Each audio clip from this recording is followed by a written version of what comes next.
Men in Black have returned to the big screen. This time they're going international, so let's talk about it.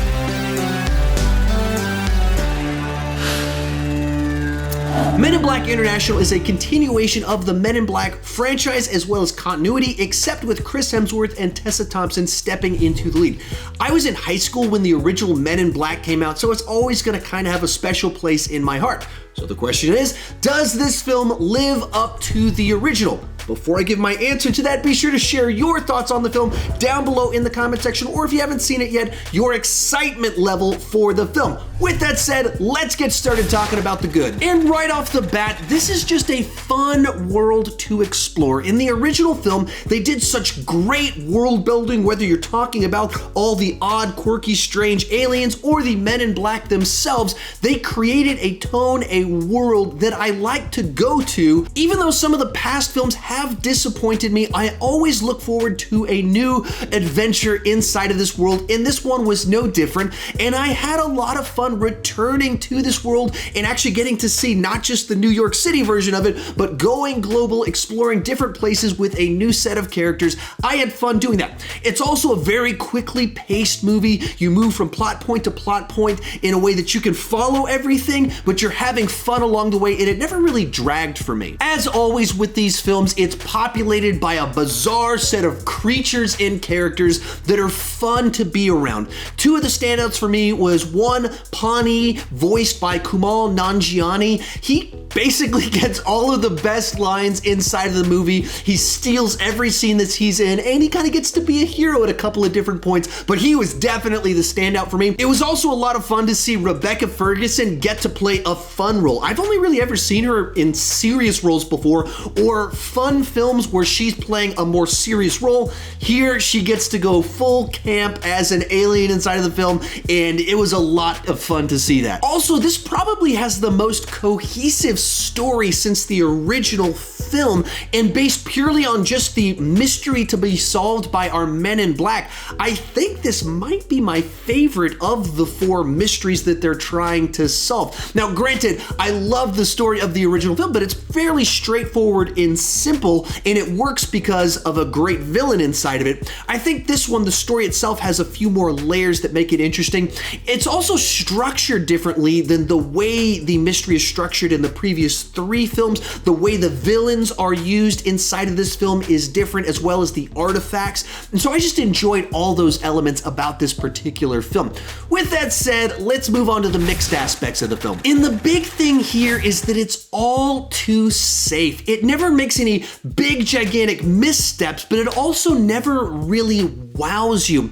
Even things like the action sequences at times just feel like generic action sequences. Chris Hemsworth gets into an actual gunfight with a pistol with bullets. He gets into multiple fist fights. And so some of the distinctive things about the franchise seem to be lost. And even the way it's directed and the story is told has no distinct style to that. Contrast that with the Barry Sonnenfeld films. Sometimes he would do some wacky stuff that was weird or went too far, but it always felt interesting and unique, like he had a distinct style in the way he framed shots, the camera lenses that he chose to use, and just going icky and weird and gross. This movie feels a lot more sanitized, and it feels like they took this crazy, weird, wacky world and made it a lot more vanilla. Likewise, our lead characters and their performances come off equally vanilla. Chris Hemsworth, Tessa Thompson, and Liam Neeson don't do anything particularly wrong, but at the same time, there's nothing specifically interesting or unique about their performances. You like them because they're charismatic as actors. They're just generic, likable, quippy, blockbuster leads.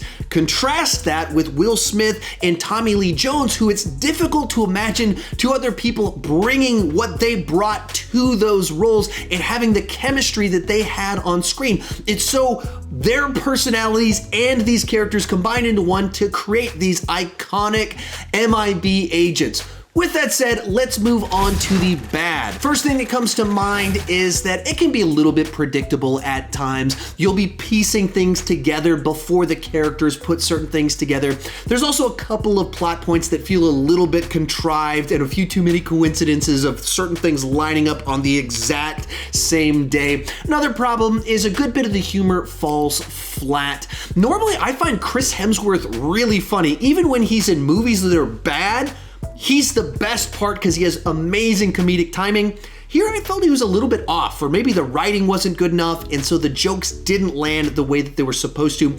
There's also a few jokes involving him that I thought were pretty ill-advised to be put in a movie in the year 2019. Real quick, before I give you my final take on this film, be sure to share your thoughts down below in the comment section. Also, come back this Saturday. I'm gonna rank all 4 Men in Black films, and after this video, if you want more of my content, check out this playlist right up above where I ranked some of the top sci-fi action franchises of all time. In summary, this is a well-made addition to the franchise with likable but generic leads that probably needed to take a few more risks and add a little bit more spice into the mix. This is a movie where the trailer is probably a good test of whether this is a film for you. If you watched the trailer and thought, that looks like some fun escapism, you'll probably enjoy it. But if you watched the trailer and thought, are we really doing this again? A stale rehash of a franchise that's overstayed its welcome?